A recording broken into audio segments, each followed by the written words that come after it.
de l'équipe. D'un côté Paoletta, de l'autre côté Fiorel Moldovan. On en reparle dans quelques minutes du match à but, on vous le certifie, entre le PSG et pour les Parisiens. À voir parce que les Nantais sont sur une très bonne série. Ils ont depuis le 1er janvier exactement la même ligne de conduite que les Parisiens.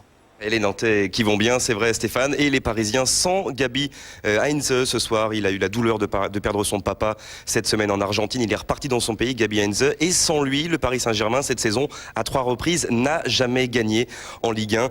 Et pour lui, regardez, en revanche, le Paris Saint-Germain se recueille ce soir. Une minute de silence parfaitement respectée par le public, c'est rare. Para Gabi, pour Gabi, lit-on sur les t-shirts des Parisiens. Paris avec Sorin au coup d'envoi, Boskovic retourne sur le banc. Paris avec Reynaldo titulaire et Louboya remplaçant, touché un petit peu à l'épaule cette semaine avec sa sélection. Match très intense, on va le voir dès les premières minutes avec des Nantais dans la surface de réparation parisienne et un tacle de DU juste devant Hadjadj. C'était la 2e minute, la preuve que les Nantais sont venus pour jouer, que les Nantais sont venus pour attaquer. Le beau tacle de Frédéric DU et la première réaction parisienne, ou plutôt argentine, comme un hommage à son coéquipier Heinze. C'est Sorin qui va prendre ce ballon, servi par Nbami, l'accélération et la frappe décochée par le gaucher argentin, pas très loin du but défendu par Michael Landreau. C'était la première réaction parisienne. Ces 2 occasions dans les 10 premières minutes, c'est dire que ce match est très bien parti. La 3e arrive très vite, dès la 13e, avec une accélération de mammouth, signé Mones Bami au milieu du terrain. Le Camerounais qui va réussir à trouver le trou vers Reynaldo, qui s'excentre un peu trop et qui finalement loupe son contrôle. Le Brésilien, il avait pourtant là une belle occasion d'ouvrir le score face à Landreau. Et Vaidelovic, lui, voyait peut-être cette occasion au bout. On en reste à 0-0 pour l'instant. Et des Nantais qui, eux aussi, ont envie de jouer. La preuve, une première frappe repoussée, ballon dans les pieds de Darocha, transversale jusqu'à Olivier Quin, la tête. Et la reprise du plat du pied, signé Grégory Pujol, 16e minute. Un ballon qui n'a touché le sol qu'une seule fois. C'est le 5e but cette saison pour Pujol. Lui qui n'avait plus marqué depuis 1 mois et demi, depuis en fait le retour explosif de Moldovan. Là, il réussit son plat du pied. Nantes mène 1-0 et ce but est collectivement somptueux.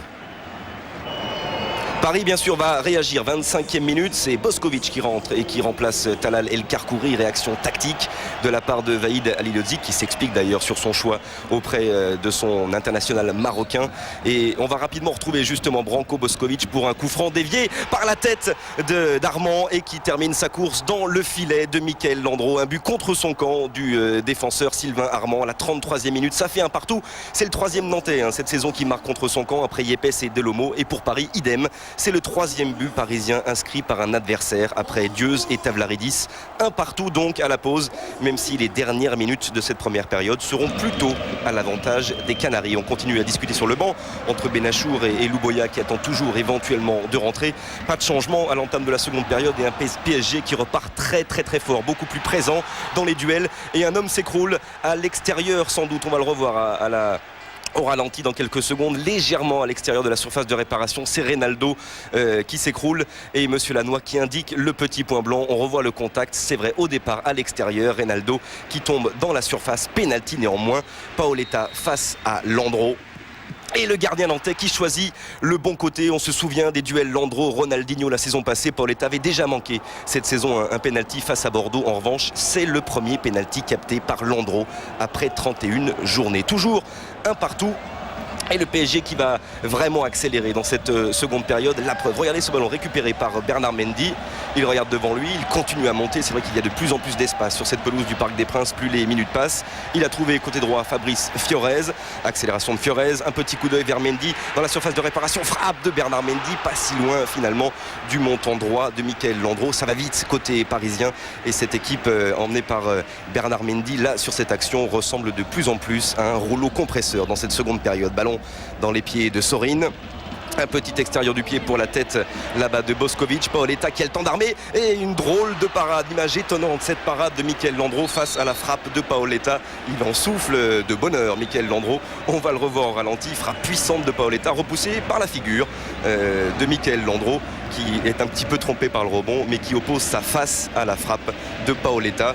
Toujours un partout, le PSG qui continue à pousser. Encore Bernard Mendy sur son côté droit. Étincelant ce soir Bernard Mendy dans son activité et l'apport offensif qui aurait été le sien tout au long de la rencontre. Un ballon détourné et il se détend de tout son long, Branko Bošković, pour finalement enfin donner l'avantage mérité au Paris Saint-Germain. Ça fait 2-1 à la 68e minute. C'est le 3e but cette saison de Branko Bošković. Il est très heureux évidemment, l'attaquant parisien. Et là, il se détend bien de tout son long pour glisser le bout du pied gauche et tromper Michael Landreau. 2-1 pour le Paris Saint-Germain. Et Nantes, évidemment, va tenter de réagir dans cette surface de réparation parisienne. Il y a Moldovan, il y a Vairua aussi qui va rentrer en fin de rencontre. Mais les contre-attaques sont parisiennes. Encore une accélération. C'est Reynaldo qui a trouvé Bošković, qui attend et qui redonne ce ballon à Reynaldo dans le bon tempo. Reynaldo qui donne, lui, vers Paoletta. Ça fait 3-1. 77e minute. Une action magnifique de la part du Paris Saint-Germain. On va voir sur le ralenti qu'effectivement, sans doute, Paoletta est peut-être en position de hors-jeu au moment où Reynaldo lui donne ce ballon. Il n'empêche, Monsieur Lannoy valide ce but, le 14e cette saison de Miguel Paoletta. Et comme face à Bordeaux où il avait manqué un pénalty, il marque après avoir manqué aux 11 mètres et il donne pour l'instant l'avantage peut-être définitif au Paris Saint-Germain. Ça fait 3, on le disait, 77e minute. On est maintenant dans le temps additionnel de cette rencontre. Les Nantais qui vont pousser jusqu'au bout, ballon décalé jusqu'au côté gauche avec Armand. Une première frappe, peut-être face à DU, elle est repoussée par Alonso sur son poteau. Moldovan se précipite, il se retourne le Roumain et c'est Ziani qui réussit à glisser son pied et à inscrire le 2e but nantais dans les dernières secondes de cette rencontre. Mais le score final, c'est bien 3-2 pour Paris qui revient ce soir à 4 points de Lyon, à 4 points de Monaco, à 3 points de Lyon. Le Parc a chanté de longues minutes. Quant aux Nantais, il se concentre désormais sur les 2 coupes. On écoute la déception de Michael Landreau et l'hommage de Paoletta à son coéquipier Gabi Heinze. C'est une déception, je crois qu'on n'a pas été assez bon ce soir pour l'emporter. Pourtant on avait bien commencé, on menait 1-0, c'est toujours plus facile à l'extérieur. Ceci étant, ils sont revenus sur un coup de pied arrêté et c'est vrai qu'on était, je pense Paris mérite sa victoire ce soir et on a été un petit peu en dessous des dernières prestations à l'extérieur. Le plus important aujourd'hui c'est le 3 points. Pour tout ce qui s'est passé hier avec notre copain Gabi. L'équipe a souffert beaucoup avec lui et pour ça nous dédions cette victoire à lui. Paoletta qui manque un pénalty qui ensuite marque comme contre Bordeaux, vous précisez tout à l'heure Grégoire Margoton. Et puis Michael Landreau, un héros, il a encore sorti un pénalty au Parc des Princes. C'est la première fois cette saison en championnat, même si en Coupe de France, notamment contre Auxerre, il avait déjà brillé dans l'exercice. C'est sans doute le gardien de Ligue 1 qui arrête le plus de tirs au but. Vous vous souvenez l'an passé de cet arrêt face à Ronaldinho. Grégoire, vous en parlez, il avait bluffé l'un des tout meilleurs attaquants du monde à mettre ce pénalty évidemment en parallèle avec son arrêt ce soir. C'était sur le même but mais de l'autre côté cette fois. Il a stoppé la frappe de Paoletta. Michael Landreau, les 2 hommes, Paoletta et Landreau, se retrouveront évidemment en demi-finale de la Coupe de France. Ce sera à Nantes cette fois-ci, sans doute le 28 avril prochain. Vaïd Halilhodžić est en direct avec nous depuis le Parc des Princes. Bonsoir Vaïd. Bonsoir. Vous sortez de votre mutisme depuis le match contre Sochaux. Je crois que vous ne vouliez plus vous exprimer auprès de la presse. Ce soir, vous décidez à parler parce que c'était une semaine lourde et dure pour les Parisiens. Non, pas du tout. J'ai parlé déjà après Ajaccio, après Lens. Je ne comprends pas cette contestation. Je ne sais pas. J'ai parlé pas jeudi dernier parce que j'avais d'autres obligations. C'est vrai, dernièrement, je vais prendre un petit peu de recul parce que j'ai beaucoup de travail et terminer le mieux possible ce championnat. Et surtout, déjà, dans ma tête, il y a la réflexion pour cette saison prochaine. C'est à cause de ça, j'ai pas beaucoup le temps. J'ai pas beaucoup de temps pour s'exprimer devant les médias. L'essentiel est ailleurs, Vaïd. L'essentiel, c'est évidemment ce soir pour Paris la victoire. Qu'est-ce que vous regardez? Vous regardez que Monaco et Lyon ont été tenus en échec ou vous regardez que Sochaux a été tenu en échec à Toulouse?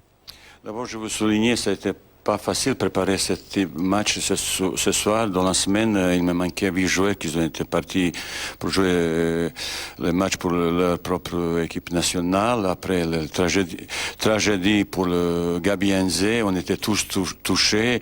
L'équipe, il avait vécu un moment très délicat, difficile. Ça n'était pas facile de préparer ce match. C'est à cause de ça, je suis tellement fier ce soir après cette victoire, avec bon jeu, avec tellement esprit collectif qui sont montrés ce soir. Ben, écoutez, bravo le gars, ben, je suis fier de vous. Vous n'avez pas beaucoup parlé, Vahid, on le disait peut-être dans les jours précédents. En revanche, vous avez beaucoup parlé ce soir et vous êtes resté longtemps sur la pelouse à aller saluer le public. On sentait que vous étiez très heureux. Vous parliez du bon jeu du Paris Saint-Germain. Vous l'attendiez peut-être depuis longtemps, ce bon jeu. On l'a vu ce soir. Le style. Je pense qu'on a vu un grand match. Deux équipes, ils ont fait bon match. Ce soir, Paris Saint-Germain, je pense qu'il a fait bon jeu. Il mérite cette victoire. Mais je dis, ça a été pas facile du tout parce que psychologiquement, on était très costaud ce soir. On a cherché cette victoire avec beaucoup de volonté. On a pensé bien sûr pour Gabi, mais cette victoire pour le groupe faisait tellement bien. Il reste 21 points à prendre. Ça fait beaucoup, et pour Monaco, et pour Lyon, et pour vous. On parlait avec votre président Francis Gray tout à l'heure qui disait non, le titre, c'est pas pour nous. Vous êtes à 4 points de Monaco, à 3 points de Lyon. Vous y pensez aussi au titre, Vahid, maintenant. C'est possible, ça change tous les week-ends, tout est possible. Tout est possible, mais je dis encore une fois, notre objectif, c'est quand même, en ce moment, rester troisième, parce que derrière, il y a de très belles équipes, on se choque sur Marseille. Mais si l'occasion se présente, pourquoi pas, mais je pense pas que Lyon et Monaco ils vont lâcher cet avantage qu'ils ont en ce moment. Mais je dis encore une fois, on a essayé de faire mieux possible, mais je serai déjà satisfait de notre classement actuel. On en reparlera la semaine prochaine, Vahid. Merci. Une dernière question, Vahid, parce qu'on parle beaucoup de la solidité des Parisiens à l'extérieur, même si elle a été démentie dimanche dernier à Lens. On parle moins des performances du PSG à domicile. Alors on constate ce soir à la lecture du classement des clubs à domicile que vous avez depuis le début de la saison accumulé le même nombre de points que les Lyonnais à domicile et 1 point de moins seulement que les Monégasques. Ce qui veut dire que vous savez peut-être aussi faire le jeu. Bon, bien sûr, vous savez, à Paris Saint-Germain, il y a quelque chose qui ne va pas. Il y a chose pour critiquer, pour dire que quelque chose ne va pas. Je ne comprends pas toujours certains journalistes qui s'acharnent vis-à-vis Paris Saint-Germain. Je suis de temps en temps un petit peu même dégoûté de tout ça. Je ne dis pas qu'on est meilleure équipe, je n'ai jamais dit ça, mais on a fait notre chemin avec beaucoup de modestie, beaucoup d'application, et je dis jamais que nous serons champions. Je dis ce soir encore une fois, je suis tellement fier de ce qu'il a montré mon équipe dans ce championnat, pas seulement dans le jeu, dans le comportement. Je pense que Paris Saint-Germain, aujourd'hui, il a retrouvé crédibilité sportive et comme image vis-à-vis médias, vis-à-vis ses supporters aussi. Merci Vahid. Paris la semaine prochaine en déplacement.